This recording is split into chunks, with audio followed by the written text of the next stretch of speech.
This is a Headgum podcast. Welcome to The Downside. I am here with my co-host, Russell Daniels. You just threw her for a loop.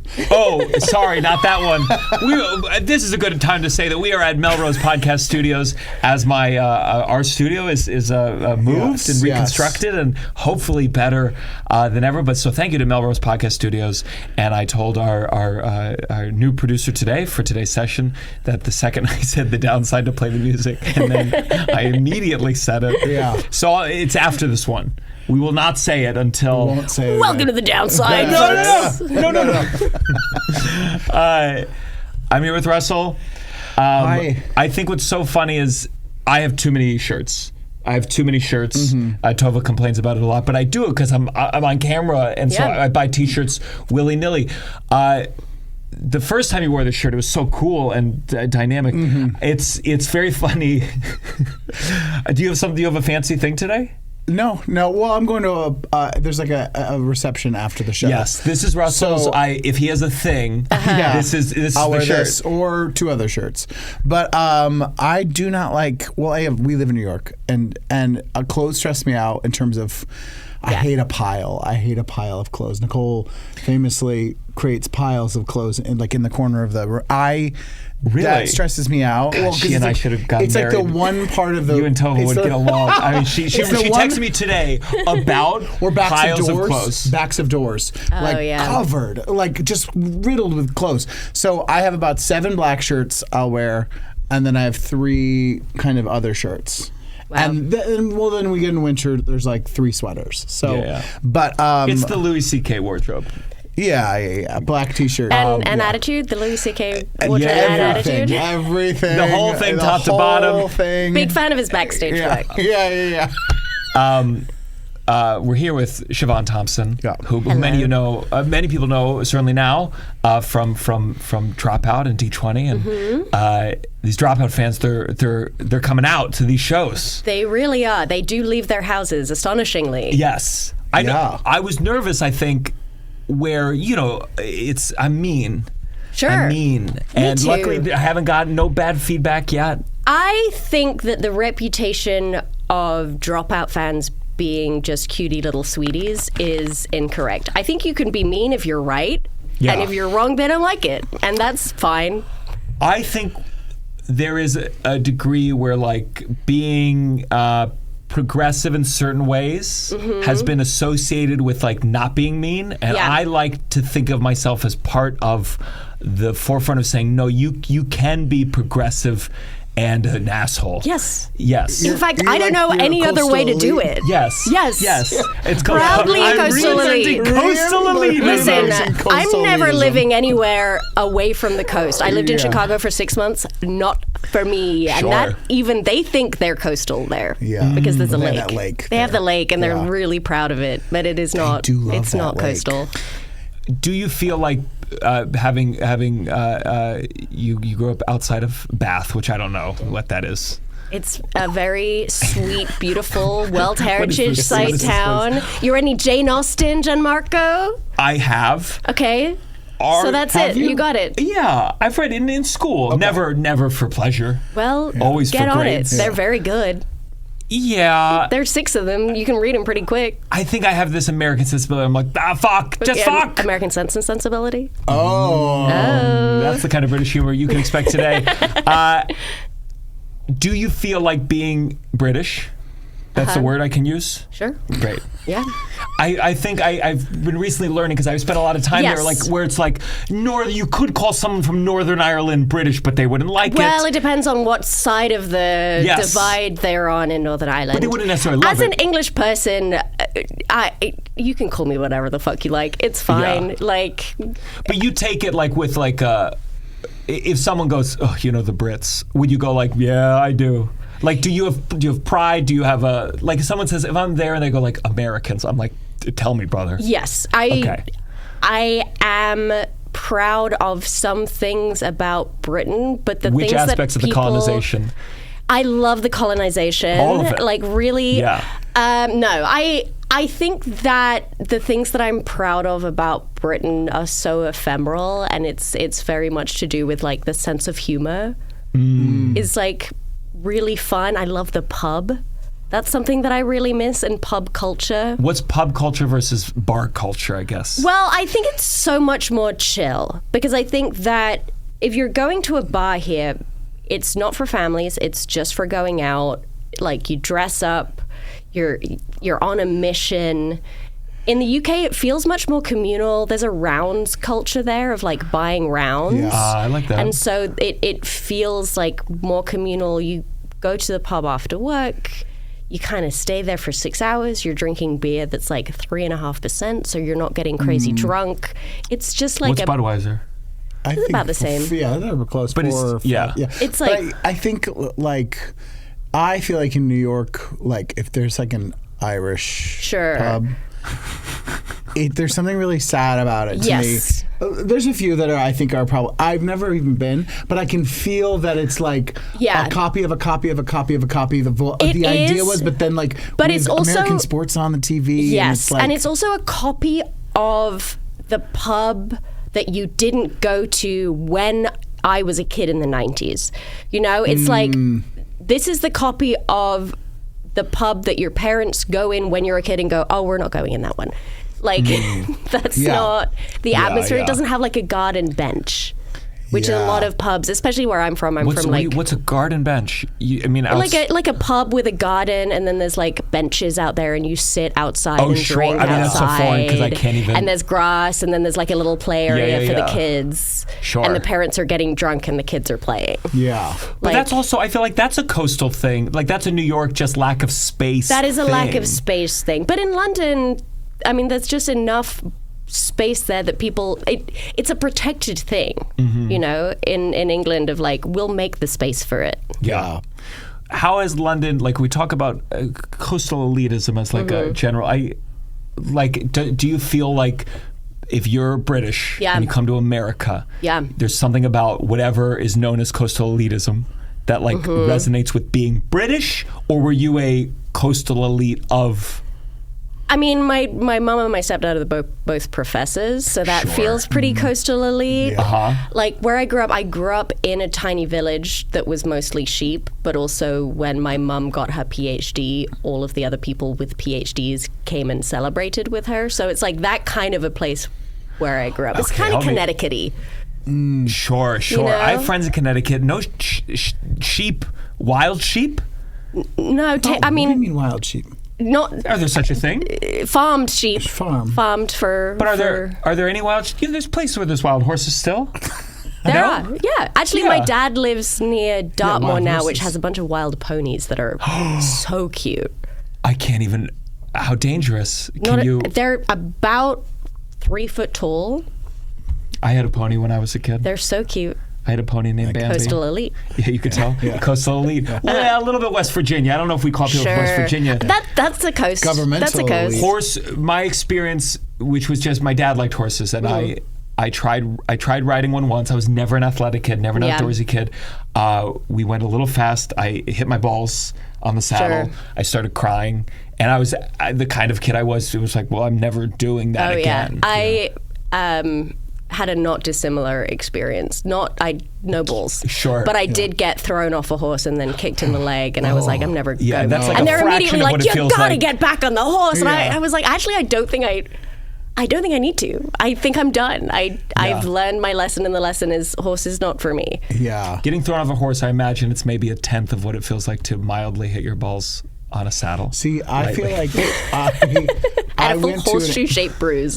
I went to an aunt and uncle's house, and we did horseback riding, and we also did skiing. And I remember I didn't have a traumatic weekend. experience with either one of them, but I remember thinking like, nah, I did those. I don't really have an interest in doing them again. You know, Yeah. it wasn't that fun to me. So you were thrown off. How old were you? 7. That's very scary. Yeah, it was scary. Did it buck? Like Yes, it was a new horse at the stables, and they should not have put a child on that horse because they did not know how it would ride, and they did anyway. And then I don't know. I didn't break anything. It was fine. So is this with the sheep? It was the same place as the sheep, The sheep are everywhere. There's so many sheep. but not wild. To be clear, what is this place that you grew up in?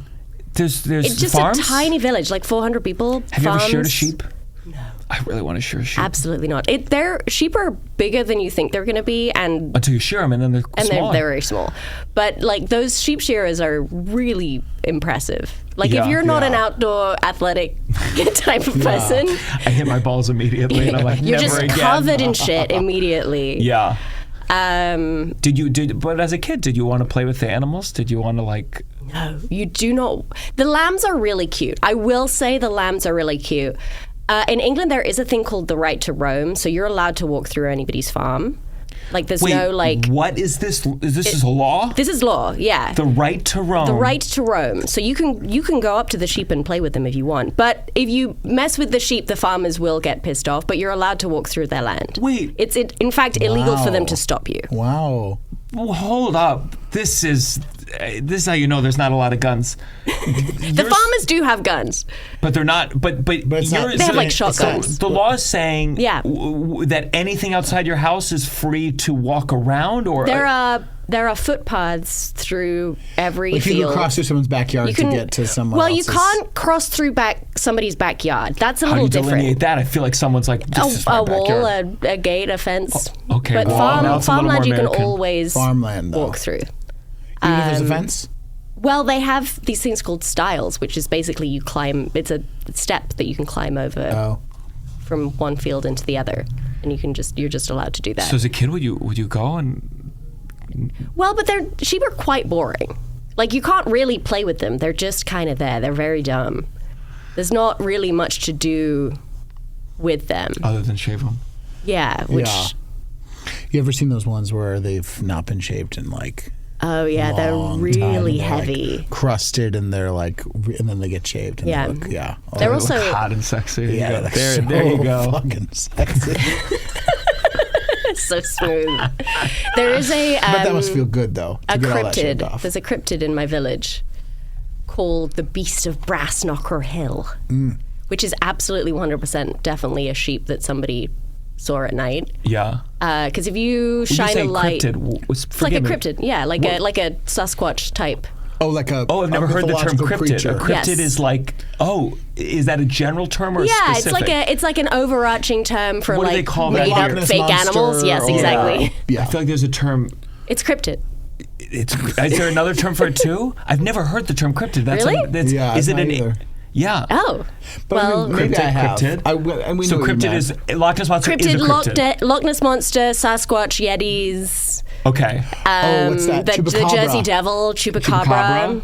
Yes. Bigfoot. Bigfoot. Yeah. Okay. So there's one in my village called the Beast of Brass Knocker Hill, which 100% is a sheep that somebody just shone a light in at night, and their eyes are really reflective and scary at night. And somebody went, it's a beast. There's an animal on this hill that coincidentally during the day is covered in sheep. Yeah. Was that like a story that they told at the pub? It was a huge and then there was a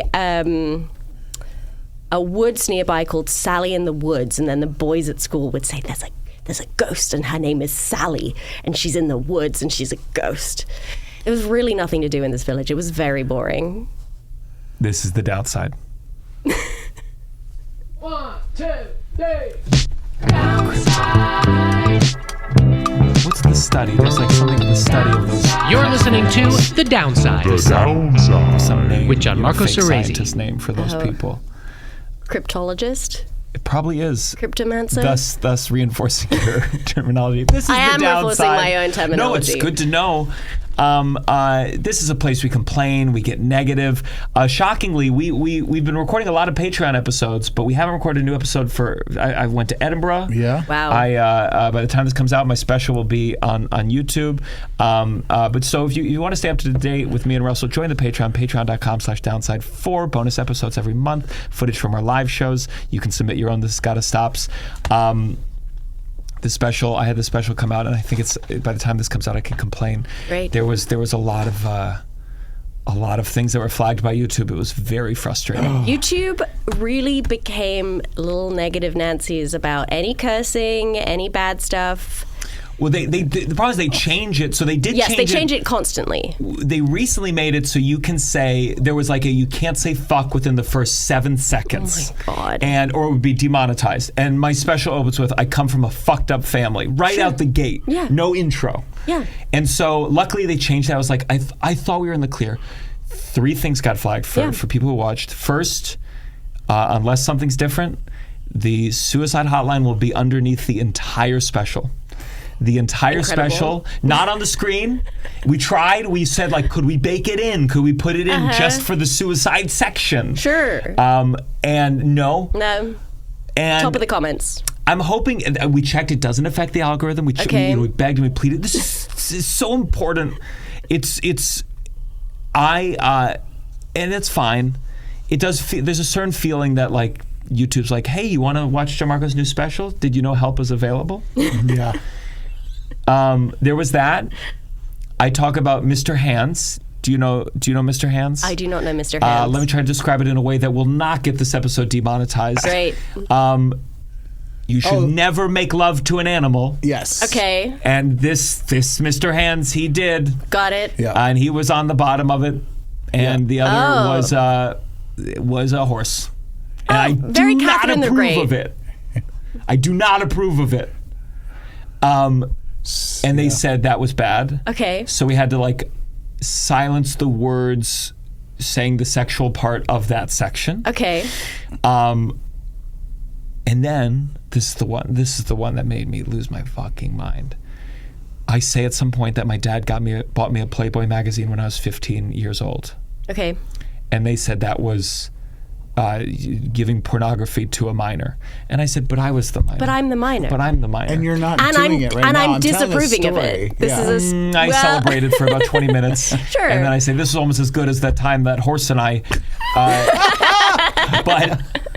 No, it's just a story. It's a story that actually happened to you. That's real. How is this working? This is like... Who are you talking? Are you dealing with real people at YouTube when you're dealing with this? It's a mix. Yeah. It's real people, but, like, they're dealing with computers. They're just too. plugging it into a The system. algorithm is telling us that you're not allowed to say sandwich in the first 3 hours of the special. Otherwise, Yeah. the Iranians will... I don't know. It's so stupid. The same thing happened to us at College Humor just constantly, the pivot to whatever. Like, every week we would get a new... They're actually looking for 2-hour content. They're actually looking for 30-second content. They're actually... And, like... At a certain point, like, part of why Dropout became inevitable was how many times they changed what they wanted and would boost whatever it was that they wanted and then ignore everything else. Yeah. And so something that you'd been working on for 6 months would just suddenly disappear off the algorithm because they changed their mind about what they wanted. And I think the regret that, like, would happen is they would go, then people aren't going to put, like, highly produced things on here because it's way too volatile. But it was like, you know, the problem is, again, even the people you're dealing with are dealing with computers. Yes. So I would, like, immediately, I go to extremes. I go, there is a documentary about Mr. Hands available on YouTube right now. It's for, you know, you can watch it. You can go on YouTube and watch people die. Of course. Yeah. And then with the 15-year-old, the Playboy one, I immediately, I don't know why this was the first I said, so are you saying that one of R. Kelly's victims, if they shared their story, it's a crime? Like, it's just 15 to 15, I guess. Sure. I just go, this equally important thing that need to be reported on. What your dad did to you. What? Your comedy is sending a message. It's sending a message. You're a good person. But what's so funny is there was one joke that I thought would get me in, you know, flagged or whatever, and it wasn't that one. It never is. It goes back to my philosophy. You never get in trouble for the thing you think it's going to happen. Yes. You never get hurt the way you think you're going to get hurt. You never get sick the way you think. It's always going to be a surprise. Yeah, you just can't plan for people being mad at you. Yeah. I mean, we'll see if they're mad. Who knows? We'll see. This might not come out. You might have requested. I'll get a text from you. Hey, I had such a good time. I am moving to Saudi Arabia because they are still open to comedians. Dropout is they added the Dropout Improv to the Saudi Arabia Comedy Festival. They're offering us an incredible sum of money. So much money. Us and Bill Burr yucking it up with the Saudis. It's a big list. I don't know that will happen. It's a big list. It's most people. It's everybody but us. And honestly, I'm a little offended. I would have said no, but it's nice to be asked. It's really nice to be asked. Brandon Lee Mulligan's doing an all-male Dungeons and Dragons right now. Finally. I think some of these comics should be ashamed to drop out. Yeah. We'll see. It's coming up. You just never know. The money is so good, I guess, that maybe the shame is worth it. Have you ever done a gig for money? That you go, I shouldn't have done that? Yeah, I mean, none that I booked, but there were definitely times like when I was broke and auditioning for commercials where I was I got a callback for that oil money commercial. Yeah. Oh, God. The highest paying non-union ones there were. This was union. When I was auditioning, it was... The flip happened, I think, right around when I stopped of things suddenly mostly being non-union. When I was auditioning, it was like mostly union. And it would have been great money. And I'm so glad that I did not have to make that choice. Yeah. I did a hand modeling thing. Incredible. Which was, no one's ever said nice hands. Sure. No one. And they're not terrible. I'm looking at them. They're not terrible, not ugly. but the pinkies are very crooked. I see this. Yeah. And it was a political one, and it was like a $500. Political hand ad? Yeah, well, it was like the ad was like, were you jerking off Mitt Romney or something? It was like a picture of a hospital, and the camera's here, and a picture of a hospital. I'm like, I hate hospitals. And as I'm doing it, like hearing the voiceover, the script of them going to the beats, I'm trying to assess if it's a Democrat or a Republican. Yeah, sometimes those local ones are confusing. You can't. Yes. I know they can't. I kept having to do the Heil. Yeah. And I was like, sure. But is it ironic? Yeah. Yeah, exactly. You can't and tell. Look, as we've learned this week, Nazis are people too. And they I'm just are. learning this right now. So we should maybe be a little bit more respectful. It feels okay. So I'm losing my goddamn mind. Yes. It's It's so crazy. It's wild. as if It is people absolutely learned wild. about death for the first time. For the first time. And it's Jamie Lee Curtis Jamie crying. Lee Curtis crying on about WTF. What are you, okay, Oh this was my going to be my next guy. God. Stop. But the sort of idea of like a father or a husband or a mother or a wife, cares? like those You don't are, get like, extra when empathy people because you've had kids. It doesn't make any sense. If anything, we should feel bad for people who are alone, who don't have any of those things, and they die, and they're like, and they hadn't had friends even. Like now you say it's all connected to the overall propaganda of to have kids. Yes. Like you have to have kids to be a member of society, to be Yes. mourned, for people to feel bad, and also shut the fuck up. What about all the children at the schools who left parents behind? You fucking pieces of shit. Truly. I can't handle like. I'm like, it's one of those things where I'm like, do you understand how people die every day? This one was just more famous. Yeah. That's literally it. What are you talking about? At And this it's point- really at this hard for point- me to not say something that will get me doxxed. But let me tell you, I'm thinking it. Of course. I just don't. It's more. It's seeing like the liberals who can't, like, I go like, so many people die every day. And I understand, people fight the impulse of like, you shouldn't, lay out the numbers. But I really got to be like, tell me the names of other people who died from gunshot yesterday. Let's talk about them equally. Yesterday. And by the way, when this comes out, still yesterday. Still yesterday. Yeah. I got a hate mail thing. Good. I'm glad that we can discuss. Good. So I did you get got a hate mail? I did get hate mail. So I will say that. How are these people finding you? It's too easy. There's so over the years resumes with phone numbers. Please hire me for the Nazi political hand cartoon. Anything. So this person wrote me. There's one email that's public. Okay. Something's going on outside. The cops that came, they heard us. Okay. This is from Sam Fredrickson. Oh. Okay. Full name, Sam Fredrickson. Imagine if someone shot your friend, son, brother, husband. Okay. Where's wife? All because they viewed things differently and stood strong in their convictions. Okay, imagine. But listen, I can imagine it because I have gotten death threats to my life. Of course. I myself was raised in a conservative Christian home. Okay. I am gay. Sure. And Native American. I didn't know about my Native heritage until I was 12. Oh, brother. I didn't know I was gay until about 18. Okay. What is this? Sam Well- Fredrickson. I mean, I always knew about those things, but I didn't get confirmation until.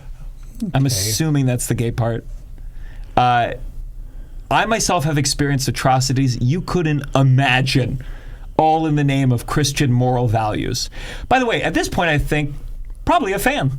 Yeah, sure. A gay Native American who suffered under Christianity. Yeah. Great. Yeah. That's pretty much That's your all demo. our listeners. Yeah. Now, because I'm not a brainwashed fucking idiot, I did not find pleasure in the death of Charlie Kirk, nor do I think it's appropriate to joke about his death. You lost several fans just within my circle for you insensitivity and disgusting remarks. That isn't comedy. That's a low blow and wannabe edgy political statement. Stick to theater, you loser wannabe homo. Incredible. Sent from my iPhone. Homo. Well, let me tell you a little German word called Schadenfreude. There's a whole song about it. Avenue Q. That maybe you heard when you turned Maybe 18. you heard. Maybe that's what made you realize you were gay. Was you saw Avenue Q. You saw Avenue said, Q. You "I've saw always those known puppets this." fucking, and you went, I got to tell my dad. I guess what's confusing is it's not that A of all, it's annoying when anyone says you can't joke because you're like, well, but we all make jokes We about all make everything. jokes about so everything. I don't understand why it's this one thing we can't joke about. But I also think it's like a difference of like celebrating versus being like, what are we doing here? Yes. Because we are bending over backwards. We're demanding, people are losing their jobs. We're demanding flags go at half-mast. Listen, before sporting the events, what man are we was doing here for this one answering person? a question about gun control and saying we shouldn't be doing it. It's worth This is it his to thing, not do mine. it. And then he died. I disagreed with him on it. I thought they should be disagreed. less. That was his thing. I think we should all agree that maybe guns are bad and Yeah. maybe we shouldn't Well, be I having think them. that's why it's so. I think why it's so fractured is like. I think a more left-leaning side would say, yeah, we need more gun control. And they can't say that. Why are we looking for coherent political beliefs from a 22-year-old? Yes. The internet has destroyed... Assassin. A 22-year-old assassin. Assassins famously have like really good logical reasons for the. You know, Jodie Foster would have fallen in love with him if he just finished So the far, job. the only one that seemed to be like thought out was Luigi. I mean, like you're like, okay, Sure. Yeah. And by the way, more of a libertarian. Yes. Yes. Yeah. Not really left wing at all. No, he like both. There's a couple stuff where you go, oh, sure. Again, like politically a little incoherent. Yeah. Yeah. That's so. So it's. I just can't. I'm really frustrated with people buying into the like. Yeah, we do have to like talk softly and like be really sincere and it's. If you feel bad, whatever, fine. Yeah. I feel bad. I felt bad when Philip Seymour Hoffman died. I took it personally because I thought I might work with him someday. Sure. Maybe you thought you would debate him someday. I don't give a fuck. But to tell other people you need to feel bad because one person in a country that's riddled with gun crimes died of something that they said He is died worth doing it. what he loved. No.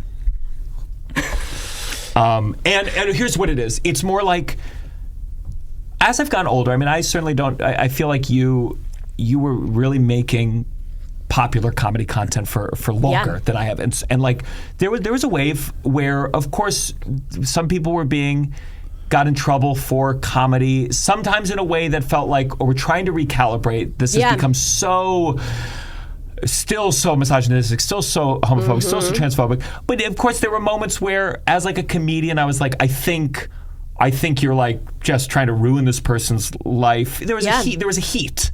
Yes.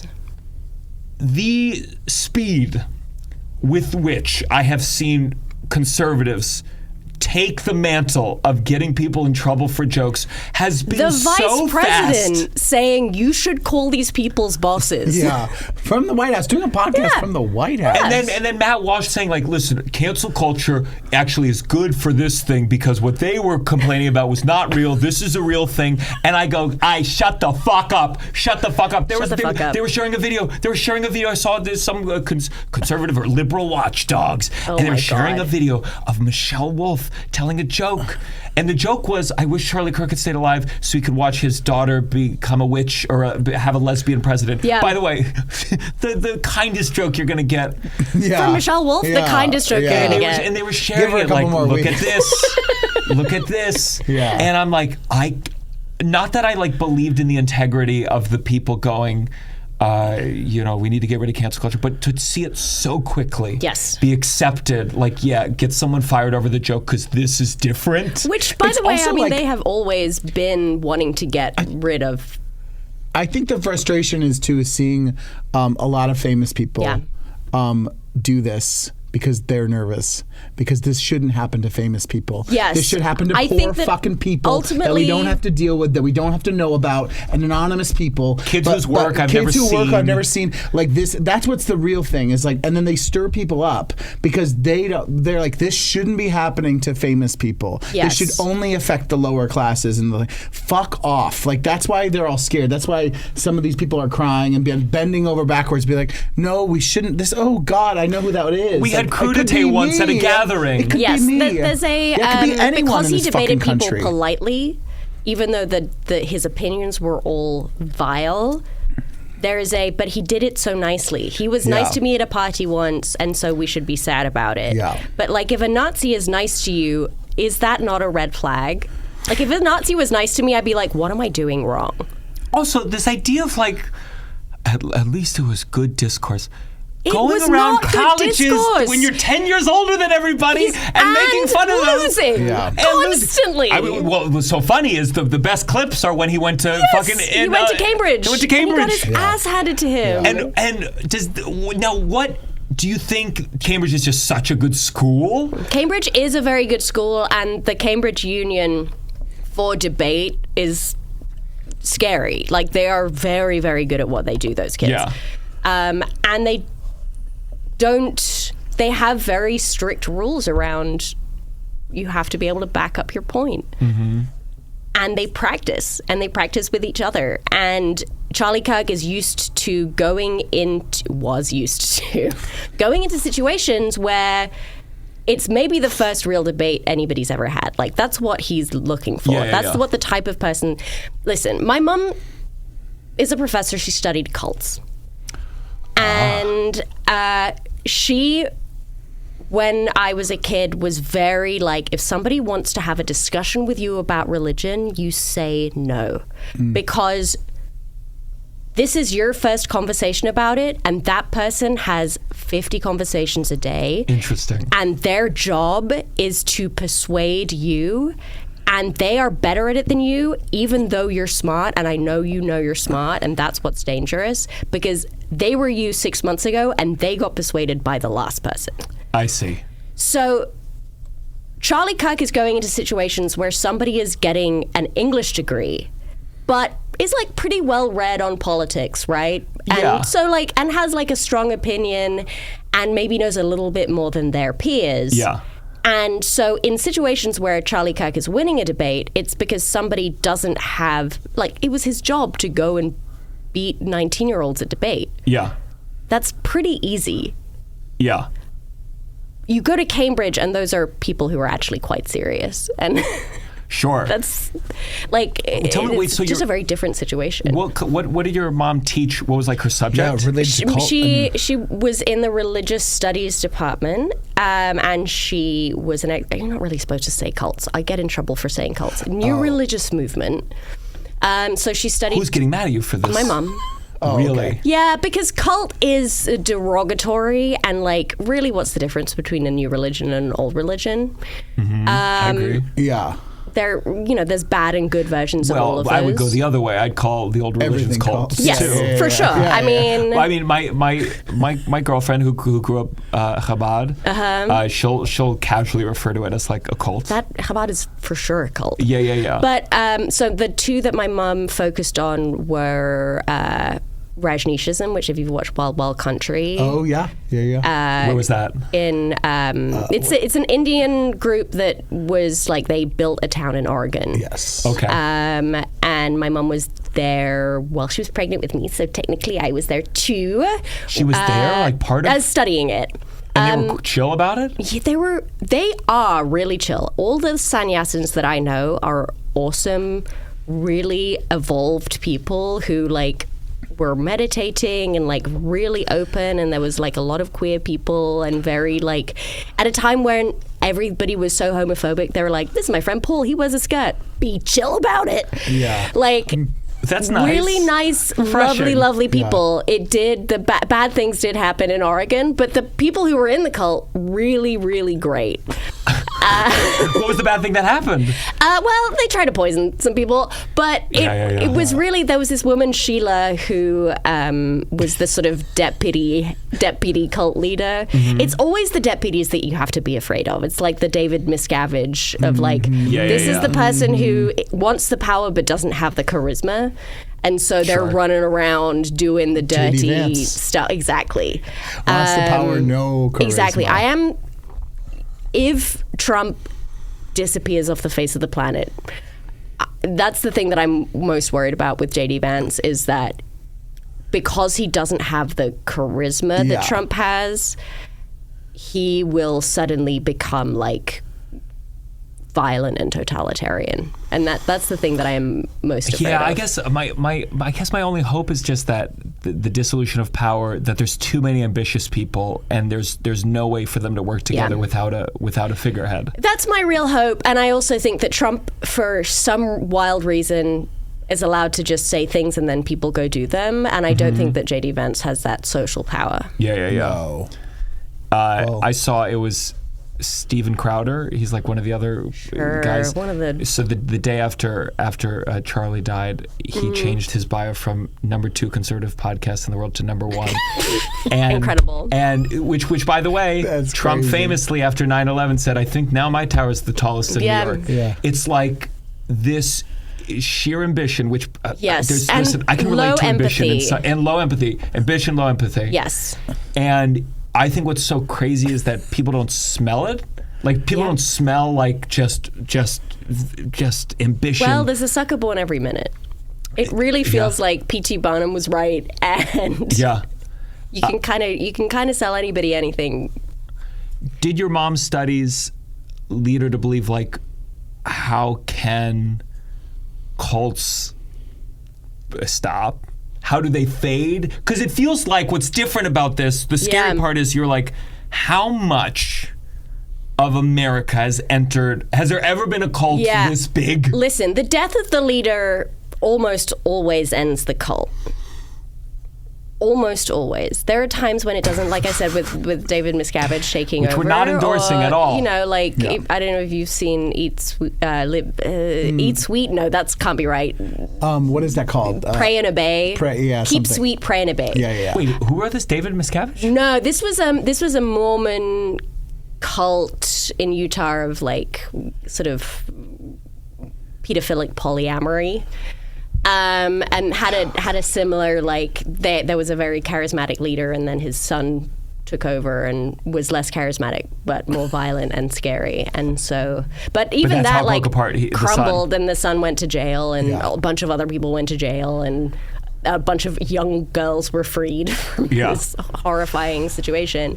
But the death of the leader is like a big part of it. Actually, my mom spent a lot of time like volunteering for like a hotline of people who were calling because their kids mostly had joined cults. Oh, wow. I can imagine, Deprogramming. A lot of deprogramming, which is very, very difficult to do, and it doesn't really work like it's in the movies because, first of all, nobody who is in a cult thinks that they're in a cult. Sure. Like, there's nobody who is more certain than somebody who joined a cult like a week ago. They're Yeah. more sure of it than anybody is sure of anything. It's hard. I feel It's hard because it feels like even outside of cults, like even the things you wouldn't label as traditionally cults, Yeah. you can easily see how people Listen, I get went through into- UCB. Exactly. There's a people get culty into vibe things to and that. they're like, I fully believe in this thing, and Yes. and it's hard to see some of the like Yes. fucked Well, up. what do you mean? So aspects. like because I've always said that I went to an acting program. I was Sure. in an acting company that it felt like it followed in a lighter way all the stages of the cult. Yes. And I go, that's what made me more of the cynic that I am today. It's like I had the experience. Yes. Did you feel when you say UCB had like that? What do you mean?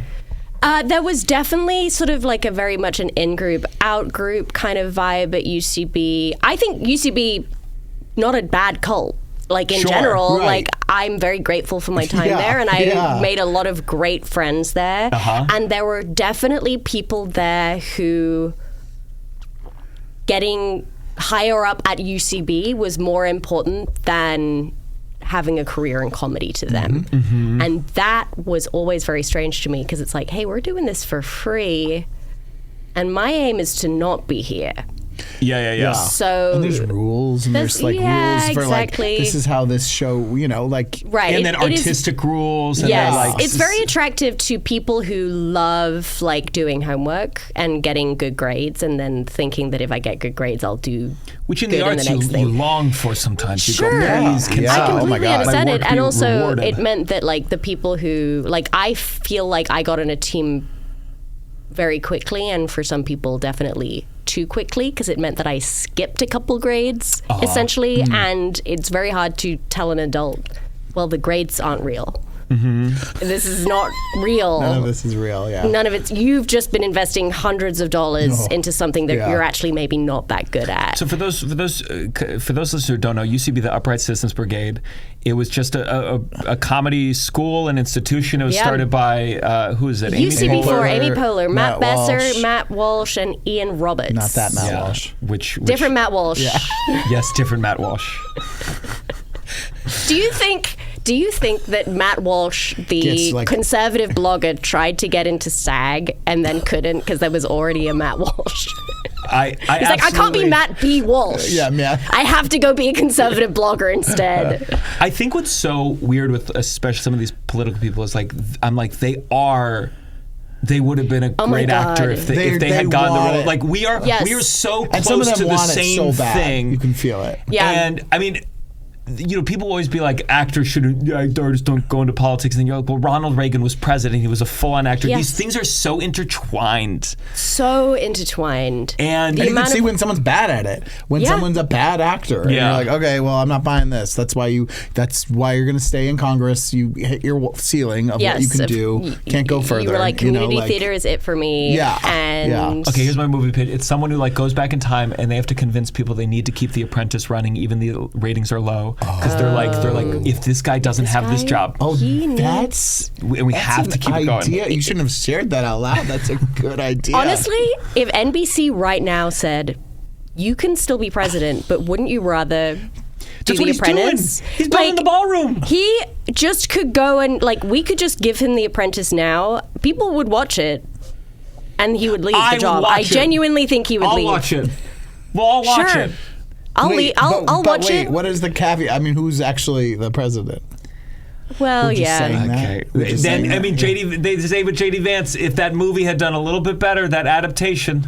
Oh, of, yes. A Hillbilly of Elegy. Hillbilly Elegy. I'm telling you, these are all showbiz people. They're all wannabe showbiz people who, frankly, like, maybe if they just waited a couple more years, like, it takes a while. Yeah. Like I think that Well, everybody Trump- has the expectation he had that of like rule for any of Oh, his really? things. Anytime they were using a building he owned, they had to put him in it. You know, like in that was Right. like his I mean, thing, it's like he clearly Yeah. wanted. Yeah, Home like, Alone 2. Yeah. I like JD. You got to build up your own podcast. You can't just wait for the host to die and then take the chair. I don't know. not That a seems host, You know, it's not going to Building up a podcast. Co-host. He's a yeah, co-host, you know? building up a No- podcast no is kind of favorite hard. co-hosts. You got to do a lot of scheduling emails. It's funny that the only way you can get a real job is if someone dies ahead Yes. of him.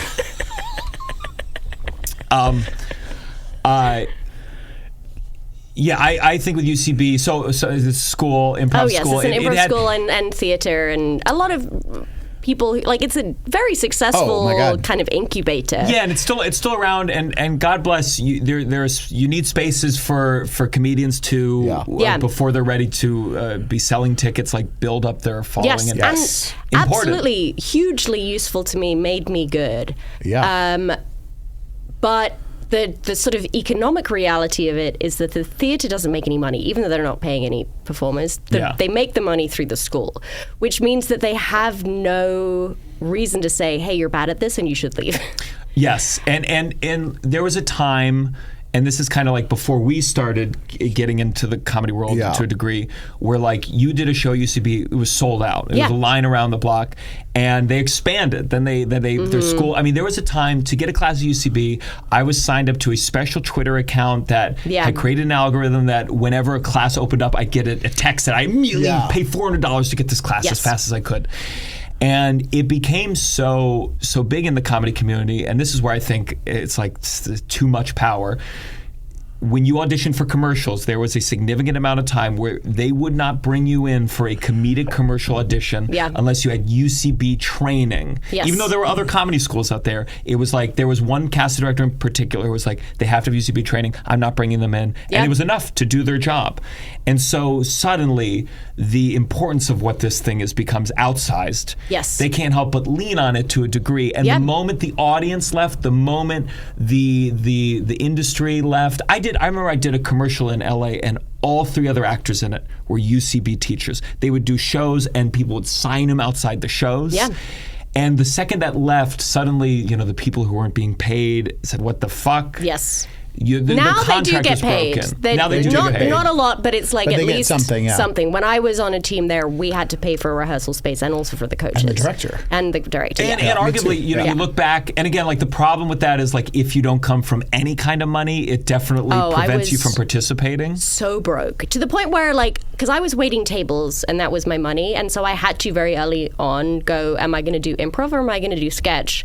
And I chose to do sketch because to do improv was much more of a social game, which involved going to shows multiple times a week. And improv shows. And improv shows, already tough because you're going to bad improv shows and then doing a 5-minute set and then drinking for 5 hours. Yeah. And then that's like how you get on a team, is like being a fun hang. You also, that's not really the reality of it. The reality of it is also you have to be good. Yeah. But that was like the vibe. Whereas with sketch, I could go and write on my own. I can go work my Saturday evening shifts and make my money for the week, and then do maybe 1 show a week with my indie sketch team, and that was enough to get momentum in the sketch side of things.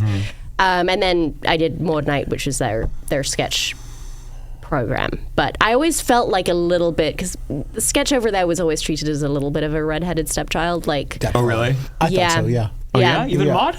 Even Maud, yeah. I think it definitely felt like improv is the improv is king. Is the king. To the point where they would teach sketch with the same rules as they taught improv, and actually sketch works very differently. Like Michael, and he's there now too.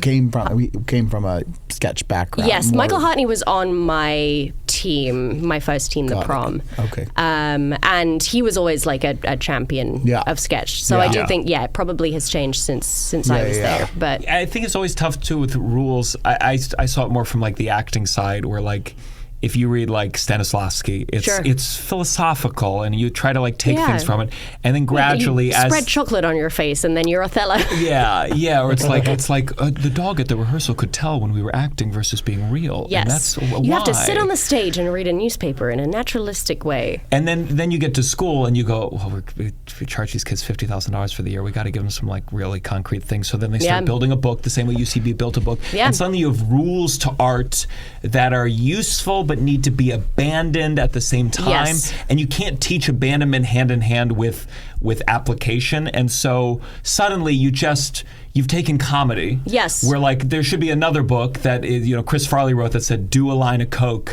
and just see what happens. Listen, I got so in my head taking those classes, because there were also at that point like a lot of teachers who were like, game, it's this thing that's so important. And you'll get it or you won't, but some of you will and some of you won't. But I'm never quite going to explain what it is. You'll just feel it in your bones. And then eventually I took a class with Becky Drysdale, who just started teaching classes outside of UCB because she got so frustrated with it. And she was just like, you fucking idiots. Game is just, you just say the same thing 3 times and you say it a little bit bigger every time. And that's it. That you never have to spend any money ever again. You're welcome. And it was great. And it was like genuinely very useful. And everybody who I was in a class with is now working in that Becky Drysdale class. Were you I'm a heady. I look for the answers. So once I learned about I should learn a lesson someday. But when I learned about enacting objectives and then tactics and obstacles, suddenly every script became as if there were boxes next to every sentence that I had to fill out 3 things. I had to do that in grad school. Opposite of it. I hate it. I feel like I'm a very intuitive actor. It didn't work. I mean that as it was bad. I think it broke me as an actor having to learn that stuff for years because it just made me very Artaud says that the theater, who fucking gives a shit? Now I get the aim is to entertain. Honestly, probably yes. I feel like the aim is to feel the feelings, right? And intellectualizing those feelings does not help me feel them. In fact, quite the opposite. I 100% agree. But I still love. But class can help. It's always a mix. You're always a mix. You're supposed to I will sometimes tons of things. You're getting thrown so many things in those acting classes that, of course, there's certain things that you picked up, but in terms of script work, doing that is not something. I definitely a couple of years ago took a real heady script notey class because I had found myself in auditions rewriting so egregiously. Because I was getting these scripts and they weren't good. And so I was punch it up a little. And then I'd get to the end of it and be like, I've fully rewritten this script. No wonder the writer is Arthur angry Miller? at me. This is garbage. I was not auditioning for Arthur Miller. This was not I'm auditioning for the funny best friend who should be funny. I think that's the part that I that's have her name. always. That's the character's name. Literally, it is. Kooky best friend. Yeah. She works in a cafe hospital and she's a hospital cafe worker. And so I would rewrite it so much that I would get to the end of it and be like, I don't think they're going to hire me because I think that's actually what I've done is quite rude. So it was very useful for me to go back into a class where they were like, you have to be word perfect and you have to say, go back and be like, okay, I can be a little bit, it's actually a little lazy to rewrite sometimes. Sometimes the hard work comes in. Well, it's not funny on the page. How do I make it funny in real life? Anyway, I'm mostly a writer now. Sometimes you wish on the sides that they send, they would just up top say funny, hard, funny, soft. Yes. Because sometimes you're the writing is just not there. Yes. And that you're like, what is the tone of this? Right. Just say funny, hard, funny, soft. Yes. Or So you were here. You're waiting tables at the same time. Waiting tables at the same time. How long were you doing that? I was here for 8 years and sort of phased out waiting tables as I was booking commercials, booking jobs, and then I think I quit. Gigs or good restaurants, fancy or fancy restaurants. I worked at ABC Kitchen. I worked at Momofuku Mapesh. I worked at Lafayette. I helped open Lafayette. Very cool. What would you have to wear to work? My aim because fine dining sort of runs the gamut in terms of what you have to wear. My aim was always to be able to wear something comfortable that didn't cost a bunch of money. Sure. So many of these places are well, you have to get this specific black suit that costs $300 and we won't even let you trial here unless you buy it. Wow. Which is stupid. Yeah. For a job that you make $35,000 a year. But Lafayette, it was this little Frenchy outfit. It was you had to wear a specific white shirt and black skirt, and then they gave you suspenders. Do you think your accent helped give the impression this is fancy? 100%. I was hired for my accent every single time. My first job in restaurants, I was a reservationist. And so I was like on the phone. They hear you and they be and like, I was like, I didn't have anything. I had like teenage waitressing work, but and a degree in archaeology, which is fully useless. And I was like so nervous getting this job, and then I heard the manager go in the back, like, I got a reservationist and she's British. And I was like, I'm fine. I'm fine so forever. That is funny. Americans just calling up being like, this place is going to be good. Although I will say that I had to learn really quickly that British phone etiquette is very, very different from American phone etiquette. How so?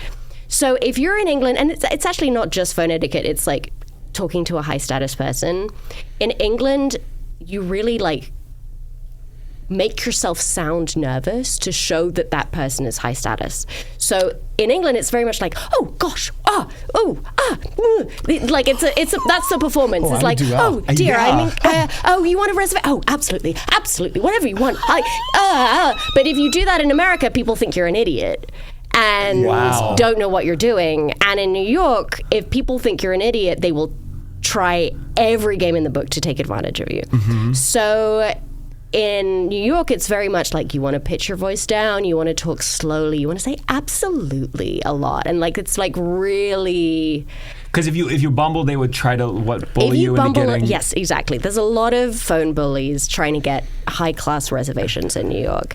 Like this place that I worked was called Moss Farmhouse, and it was a tiny little like very high end restaurant in the West Village.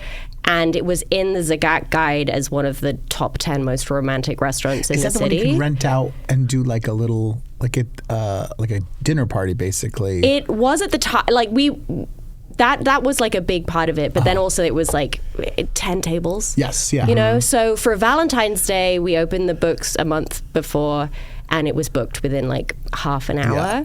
And I would just have to pick up the phone, go no, and put it down again. And there was one guy who would call every single day, and he would call up and say, hey, do you have any movement on the wait list for Valentine's Day? And I would say, no, I'm so sorry, Ira. Yeah. We still don't have any movement. Yeah. And then he would just sit there in silence, waiting for me to, I guess, change my mind. And I would just go, so I still don't have anything, so I'll talk to you tomorrow, I guess. What a romantic, though. Really? Yeah. I did eventually give him a reservation, but it was too late, and he refused the reservation after having called. I know behind Ira is a girlfriend who swore he would get a reservation too. And he fucked it up, and he said, oh, baby, I'll call every day. Every day I'll call. Valentine's Day is hard. Yeah. You ever tried to do Valentine's Day? But people in New York are also. On Valentine's Day. People are competitive in New York in a way that like is not necessary. Like certainly in LA, people are very much more chill about. I know being on the road, because I always try to go to, this is the only way I can enjoy my life is to at least have good meals on the road. And like, I know to do reservations. Yes. And then once in a while, I'll be in New York and I'm here like on a Tuesday, I don't have any shows. And I'm like, let's go to the place. And I go there and it's like a 2-hour wait. And I go, why would I fucking live here? Why would I even live here if I have to plan everything a week in advance? Yes. That's not a fun because life. people have their assistants like line up reservations for them for every night of the week. Yes. A month in advance. I'm kind of doing that now. Not everyone is traveling all the time like No, but I'm just saying, so why live in a place that's so popular? No, but it is frustrating to be like, oh, let me go to the restaurant on the corner of my block. And then call and say, well, we have a reservation in July. I want to believe if it's a Monday or Tuesday night that it's like, I can get in. It's a Tuesday. I can eat at the bar. I know, but that's... Well, and also that like post-COVID, there's no late night restaurants really anymore. There's like one or two left, but like there's no like after 11 it's like the meatball shop and let me go get a meatball at 4 a.m. Like that doesn't exist anymore. I want to open up, my dream is a late night, like Sweet Green, but for late night. So it's 2 in the morning and you go, think bigger, King. Think bigger. Let me get a 4 a.m. salad. Yes. Sometimes it's late. Oh my God. You want to eat, but you have an eating disorder. What are you I'm talking about selling food, and that's an eating disorder. Yeah. What's the vibe of the restaurant? Is that cool? This is what you eat at 4 a.m. is like a mediocre salad. We have spiked kombucha, maybe, but like it's like it's late. And you're still conscientious. You drank, so that was your treat for the night. Sure. And now it's time to and take you don't want to get of- like $1 slice? This sucks. This dream. Do you ever go to Schiller's? Were you in New York when Schiller's was a thing? No, what's that? It was a restaurant somewhere in the Lower East Side. I don't remember exactly where because I was always a little bit too drunk when I went there. It was always like let's fucking go to Schiller's. And it was great. It was like it was open until 4 a.m. Like the white subway tile when that was like new. Mm-hmm. And they had just high-end garbage food. It was great. It was like a really good hot dog, a really good ice cream sundae with like popping candy on top. Okay. But the thing that I loved about it, which was very funny, and I don't think that they set it up specifically to prank men, but is what happened. So downstairs they had doors to the restrooms, which was men's and women's, and for some reason you would open that door and those doors would lead to a big trough sink that was there was no reason for those doors to be there separate because everybody used the same sink, but for some reason there were different men's and women's doors into this same identical room. Sure. This sink looked kind of like a urinal if you were drunk. Oh, no. So no. Every time you would walk back there, it would just be a man pissing going, what the fuck? What the fuck is happening? No. But surely the sinks were kind of high. They would be. Were they leaning back? It was, yeah. But it's 2 a.m. and you're drunk in the Lower East Side. There was a second set of doors behind him that had the actual real urinals in. At Sweet Green After Dark, we will have... I have a restaurant idea I've always wanted. If I had a restaurant, it would be called the High Low. Great. And the front would be fine, nice dining establishment, good cocktail program, blah, blah. Then you go through the doors back.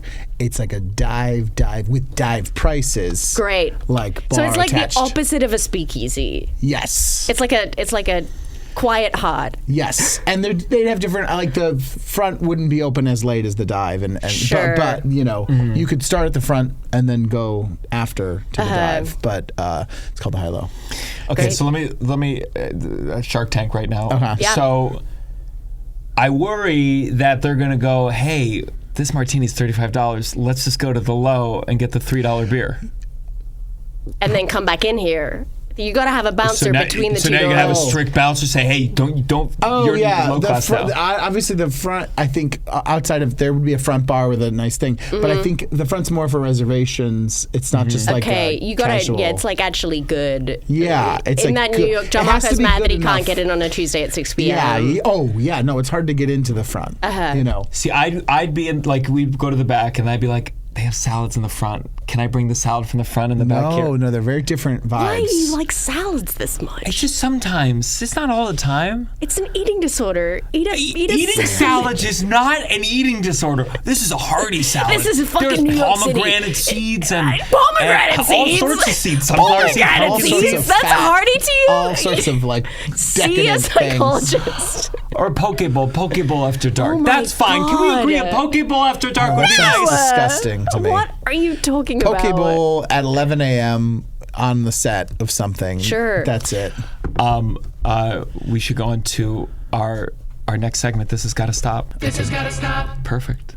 Beautiful. Okay, this has got to stop. This is where something needs to go away. Big, small, personal. We don't have to rush. We have time. Let me read one from our patron. Great. If you join the Patreon, patreon.com/downside, there's chats. There's little chats. You can suggest guests that you want. You requested many. that's nice. They want the whole drop. I mean, now it's now a Dropout podcast. Yeah, 100%. Listen. And I'm more than happy. I'm here. great. Listen, please. You can also submit this Gotta Stops.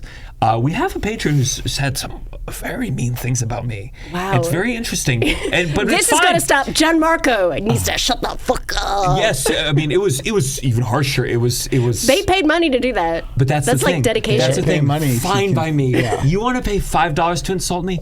Please. I'll set up. You know what I want to set up? You can pay money, and I'll attach it'll be like, just so you know, you can leave a voice memo, and I have to listen to it. and I'll film myself listening to it. $50, I have to listen to your shitty voice Like memo. a reverse of a Cameo. Instead of requesting me do something, you hurl abuse at me, Honestly, and I'll film myself listening. I would going, much "No." prefer that to doing Cameo, which is I did it for a hot second for charity during the pandemic, and I was like, I want to die. This is humiliating for me. I should announce after much people, they said that I finally raised my rates on Cameo. Congratulations. So I finally did, because I started just not doing them. What's I it was at? just like, Yeah. that's $100. Yeah. Wow. But, Great. But let me tell you, if we can make reverse Cameo, if you can get to hurl abuse. Yeah, $100, and you get to say everything that you think that I messed up on doing. And by the way, then when you get in trouble online and you go viral for probably this episode, you can get what you want. I can get money. Great.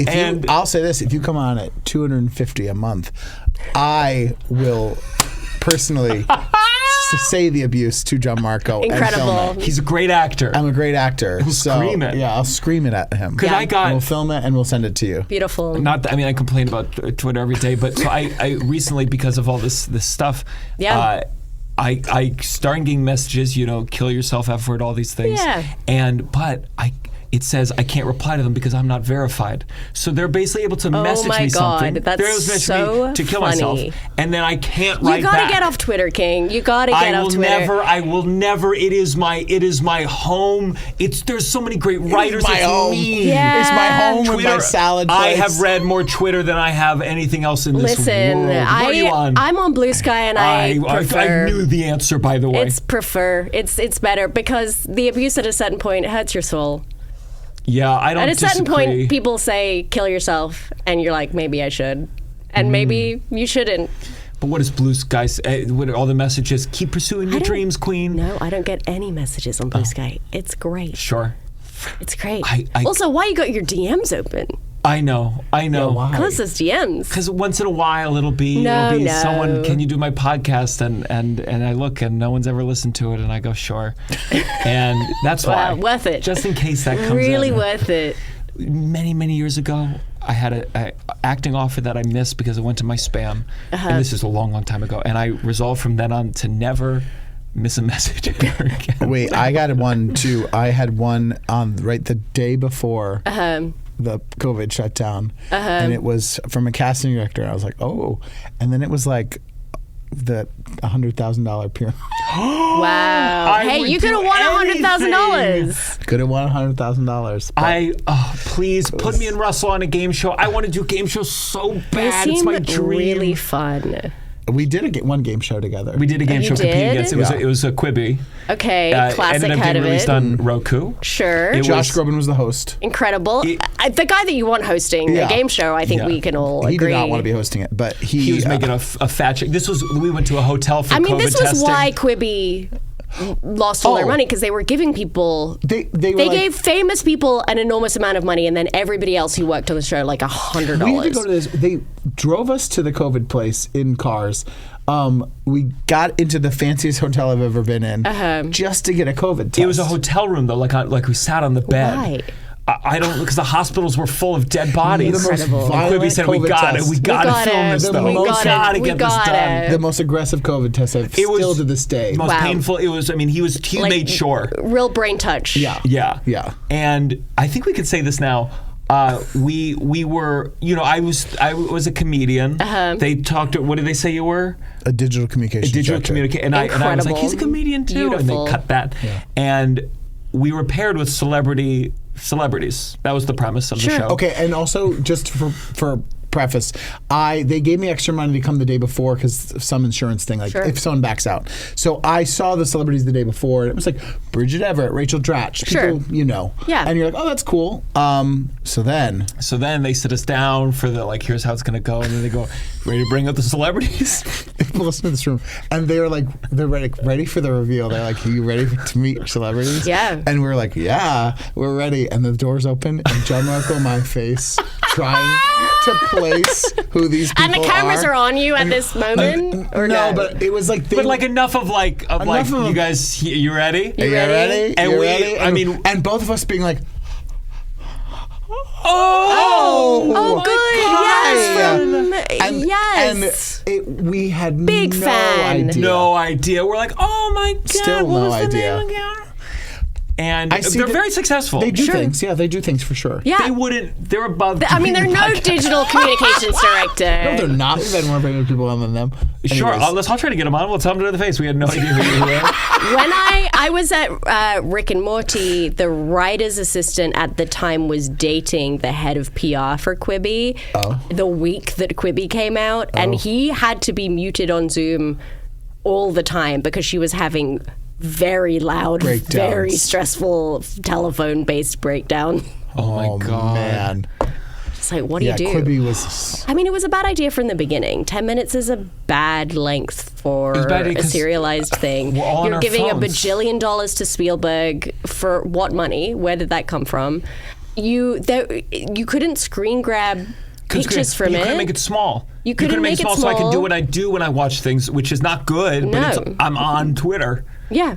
Sure. fielding calls to kill myself. You also couldn't put it on your TV if you wanted to. yeah. It was very silly. Yeah.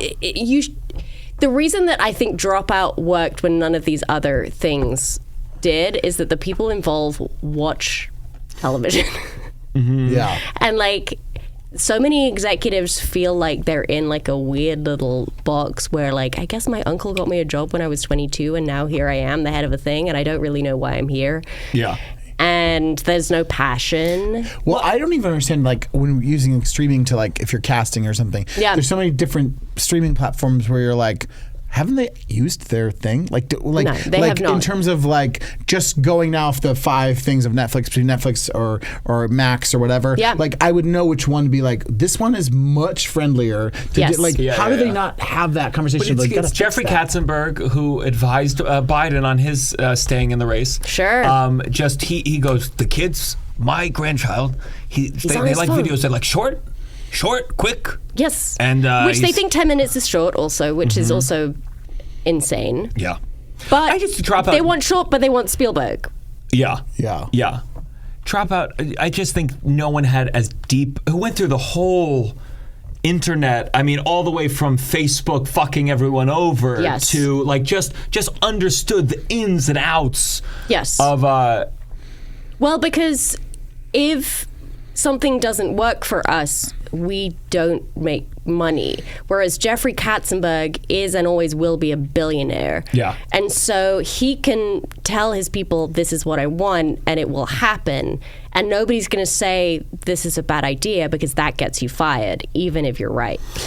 That's the problem with money. Again, it's like, it's not just, aside from someone just having the money, period. It's that when you have that much money, you never have to deal with things that don't work out. So you lose your feedback receptor. And I'm sure Yes, at some and point he even was a like- genius and whatever. They got there, a lot of them, they have certain skills. Right. But you can't go, it's like a comedian where their fan base laughs at everything and then 10 years later, they don't know what's up and what's down anymore. No, and they're not going outside their houses.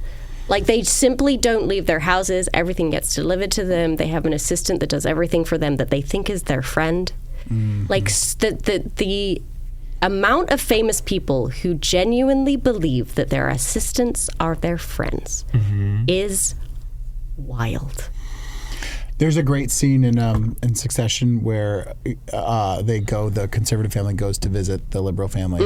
And Yes, they're- great. And just the funny thing of like how they treat the assistant at the liberal family, and how they're like, "Oh, come on, put your stuff down," and she's like, "No, I'm doing all this work." I'm working. But it's a funny difference of showing the difference, but it's ultimately the same out of touch thing of like, no, she can't. She's doing work. You She's fucking doing work. idiot. She's not going to, snuggle up on the couch with you. That is inappropriate. Yeah. All right, now we Oh, yes. quicker. We simply have to go. The thing that we were supposed to do. I did mine. Okay, you did yours. Good. Okay, let me. Okay, so this is a patron. This is a patron submitted one.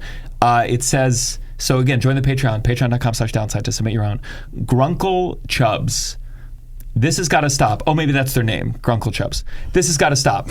Inconsistent clothing sizes. Oh my God. Oh, correct. There's too damn many. Some 32 pants I fit in fine, but others I don't.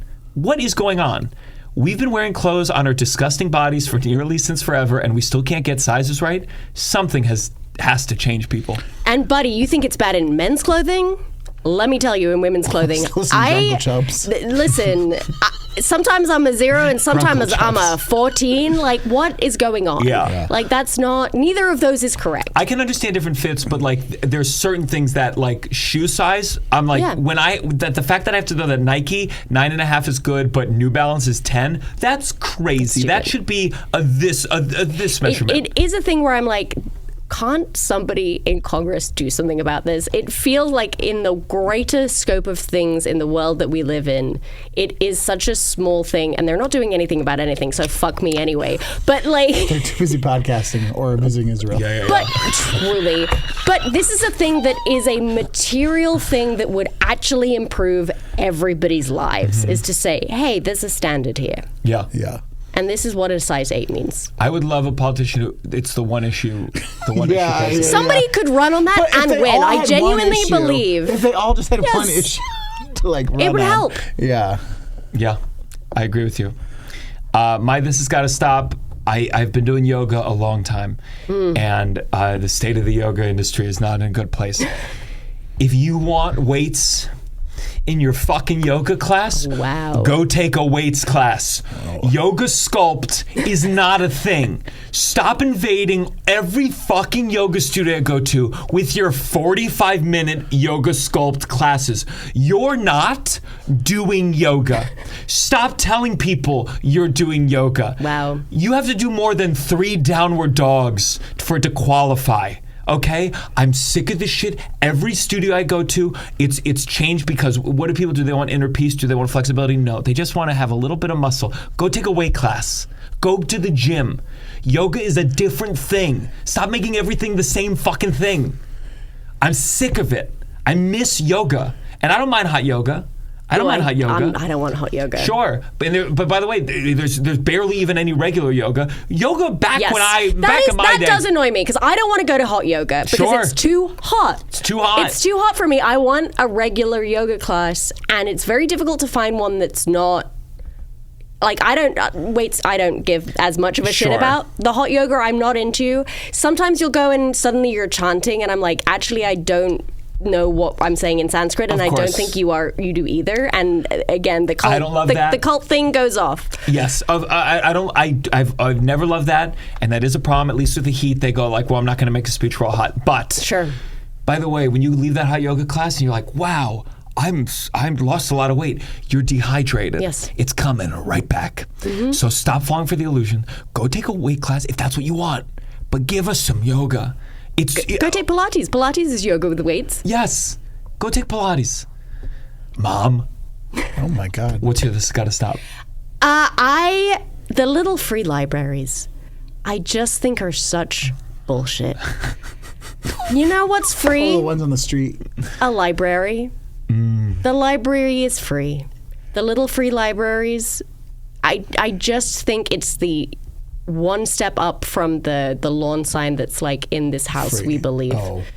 Like, where are these that you're seeing these? In LA, they are everywhere. And are they like everywhere? And just like outside, no. They call it so it's a little, no, this is not a community library. Okay. This is outside of people's houses. They will build a little box called a little free library that they put their books that they don't want anymore, because they have a weird thing about throwing out books. Maybe there are good little free libraries somewhere. I've yet to see one. There's even one, like, I took pictures in my hotel. There is a little free library. And this is very indicative of what is in a little free library. And this is, like, maintained by the hotel, I believe. Okay, I can recognize the first one's Hamilton. So there's a huge box with only 3 books in it. One is Hamilton. One is a novel in German. And then the third one is a book by somebody called Nikki French. Fine, probably. And then the top shelf is just free Brooklyn magazines. Go to the library.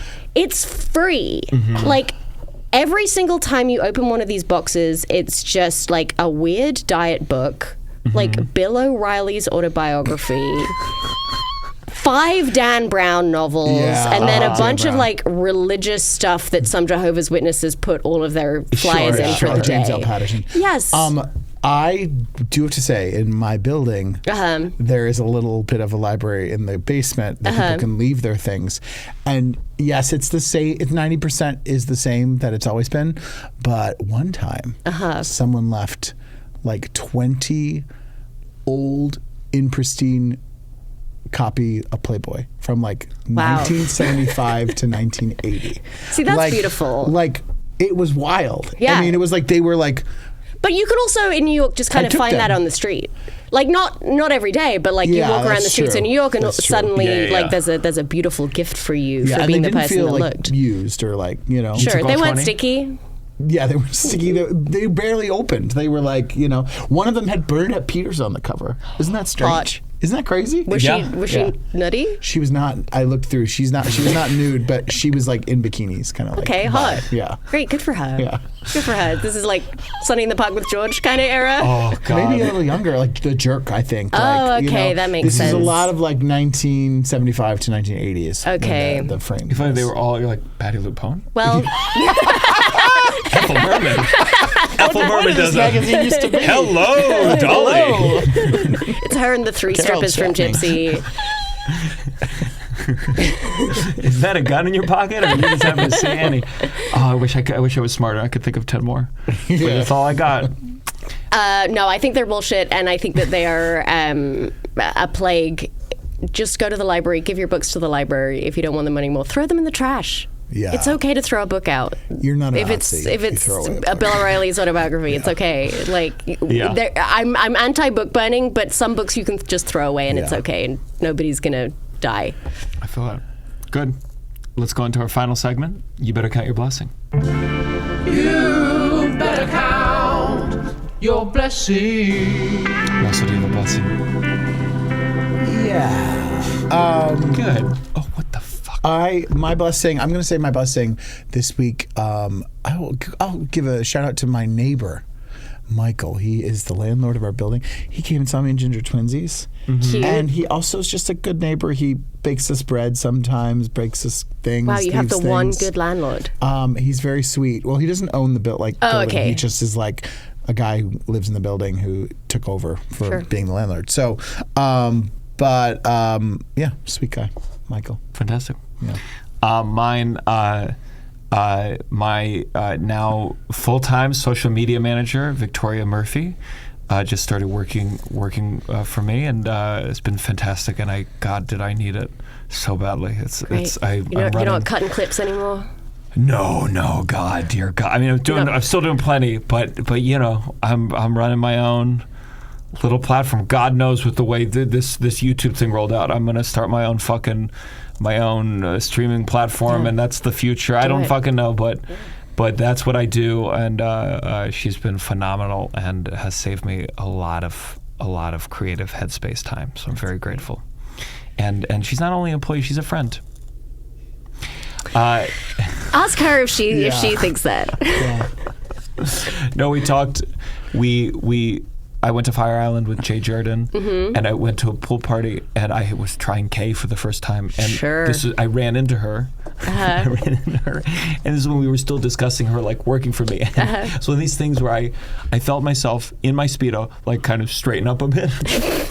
Hello. I'll give you those and reports. I was talking, and in my head I was like, don't say you're on K. Don't say you're on K. You got to say you're on K. I should. Because if you don't, then she's like, this guy's Why a is he freak. so weird? Yeah. But I was like, this is my employee. I can't say that.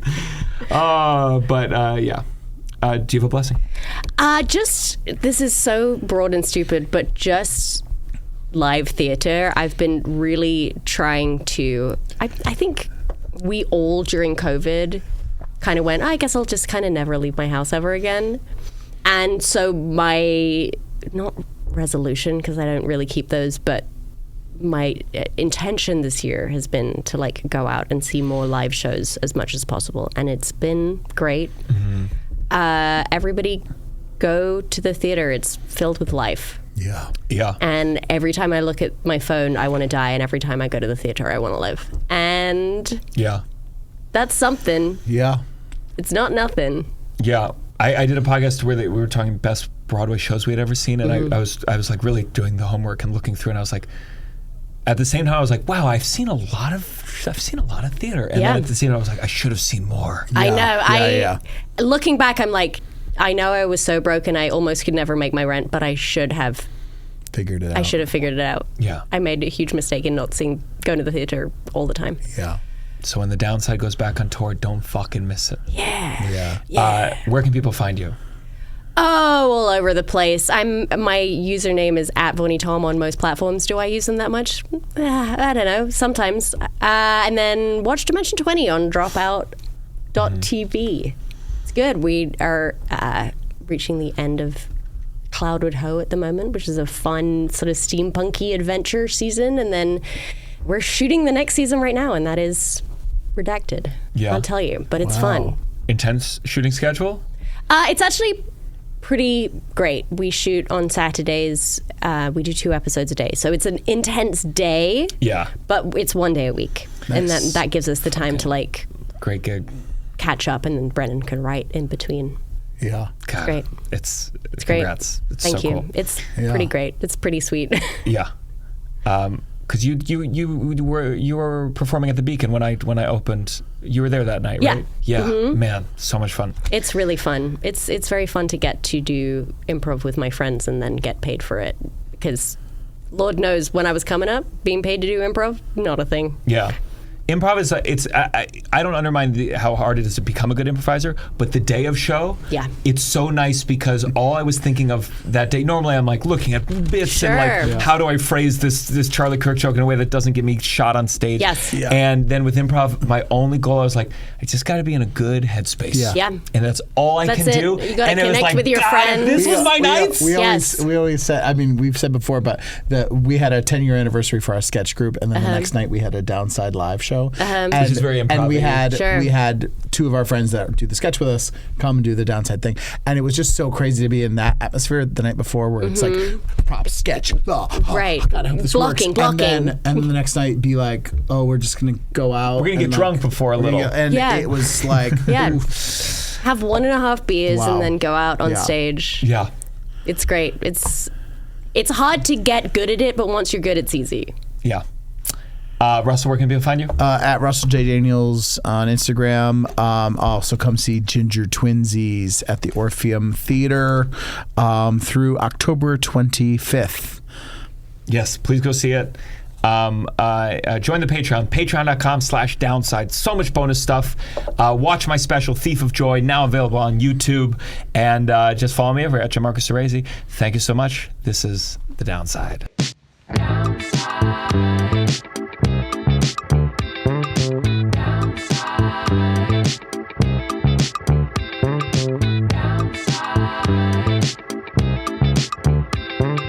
Downside. That was a Headgum podcast.